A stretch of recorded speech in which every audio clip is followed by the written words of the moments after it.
Herkese merhaba arkadaşlar, kanalımıza hoş geldiniz. Abi dizisindeki krizin sebebinin Kenan Emirzalıoğlu olduğu iddia edildi. Yeni dizi Abi dizisinin hazırlıkları tam gaz devam ediyor. Kenan Emirzalıoğlu ve Afra Saraçoğlu'nun başrollerinde yer aldığı dizinin şimdiden en çok konuşulan yapımların arasında olduğu iddia edildi. Diziden arka ayrılıklar yaşandı.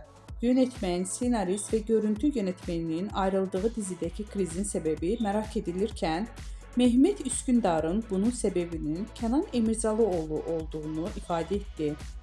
Kenan Emirzalıoğlu yıllar sonra televizyona geri döndüğü Abi dizisinin hazırlıkları devam ediyor. Son olarak Yalı Çapkını'nda izlediğimiz genç oyuncu Afra Saraçoğlu'la partner oldu Kenan İmirzalıoğlu. Bizden bu kadar arkadaşlar. Videoların devamını gelmelerini istiyorsanız da kanalımıza abone olmayı unutmayalım. Hoşçakalın.